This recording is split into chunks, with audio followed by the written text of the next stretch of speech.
സ്നേഹവീടുകൾക്ക് വർണ്ണചാരുത പകരാൻ എത്തിക്കഴിഞ്ഞു AR traders. Paint and ഹാർഡ്വെയർസിന്റെ വർണ്ണ വിസ്മയ ലോകം. ഇനി നിങ്ങളുടെ സ്വപ്നം ഞങ്ങളിലൂടെ. വീടുകൾ മനോഹരമാക്കാൻ ബർജർ പെയിന്റിന്റെ വർണ്ണ വിസ്മയ ലോകം തീർത്തുകൊണ്ട് AR ട്രേഡേഴ്സ് പഴയന്നൂരിന്റെ മണ്ണിൽ പ്രവർത്തനം ആരംഭിച്ചു.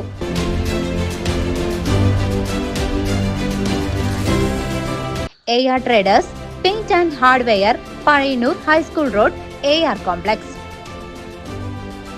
ട്രെയിനിൽ നിന്നും ബാഗും മൊബൈൽ ഫോണും കവർന്ന പ്രതിയെ ഷൊർണൂർ റെയിൽവേ പോലീസ് പിടികൂടി. നിരവധി കേസിലെ പ്രതിയായ മലപ്പുറം തിരൂരങ്ങാടി സ്വദേശി K സക്കീറാണ് അറസ്റ്റിലായത്. ഇക്കഴിഞ്ഞ ജൂലൈ 31 മുരുടേശ്വർ കാച്ചിഗൂഡ ട്രെയിനിലെ റിസർവ്ഡ് കോച്ചിൽ ആലപ്പുഴ സ്വദേശിയുടെ ബാഗാണ് മോഷണം പോയത്. തുടർന്ന് റെയിൽവേ പോലീസ് നടത്തിയ അന്വേഷണത്തിലാണ് പ്രതിയെ പിടികൂടിയത്. 1 പവന്റെ സ്വർണ്ണാഭരണം, വെള്ളിമോതിരം, മൊബൈൽ ഫോൺ എന്നിവ പ്രതിയിൽ നിന്ന് കണ്ടെടുത്തു. Railway police station SI Anil Mathew, ASI Gokuldas, senior civil police ഓഫീസർമാരായ MG സുഖീർത്തകുമാർ, അബ്ദുൽ മജീദ്, ശശിനാരായണൻ, TC സുരേഷ് എന്നിവരാണ് പ്രതിയെ കസ്റ്റഡിയിലെടുത്തത്. അറസ്റ്റ് ചെയ്ത പ്രതിയെ ഇന്ന് കോടതിയിൽ ഹാജരാക്കി റിമാൻഡ് ചെയ്തു. News desk CCV.